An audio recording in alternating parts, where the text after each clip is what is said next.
ആലത്തിയൂർ പഞ്ഞമ്പടിപ്പാറയിൽ വയോധികന് വീട്ടുമുറ്റത്തെ കിണറിൽ വീണ് ദാരുണാന്ത്യം.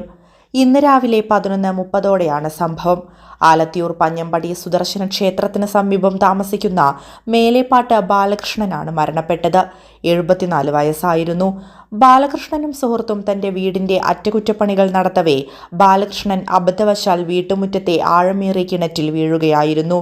വീട്ടുമുറ്റത്തെ കിണറിന്റെ മുകളിൽ സ്ഥാപിച്ച ഇരുമ്പ് നെറ്റിന് മുകളിൽ കയറി ജോലി ചെയ്യവേ ഇരുമ്പ് നെറ്റ് ഇരുവശങ്ങളിലേക്കും തെന്നിമാറി ബാലകൃഷ്ണൻ കിണറിൽ വീഴുകയായിരുന്നു.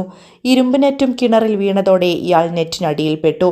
ശബ്ദം കേട്ട് ഓടിക്കൂടിയവർ ഇരുമ്പ് നെറ്റ് ഉയർത്താൻ ശ്രമിച്ചെങ്കിലും പൂർണ്ണമായും ഉയർത്താൻ സാധിച്ചില്ല. ഉടൻ തിരൂരിലെ ഫയർഫോഴ്സിനെ വിവരമറിയിച്ചു. മിനിറ്റുകൾക്കകം ഫയർഫോഴ്സ് എത്തി ഇരുമ്പ് നെറ്റ് കിണറിൽ നിന്നും എടുത്തുമാറ്റി ബാലകൃഷ്ണനെ കിണറ്റിൽ നിന്നും പുറത്തെടുത്തു. ഉടൻ ആലത്തിയൂരിലെ ഇമ്പിച്ചിബാവ സഹകരണ ആശുപത്രിയിൽ പ്രവേശിപ്പിച്ചുവെങ്കിലും ജീവൻ രക്ഷിക്കാനായില്ല.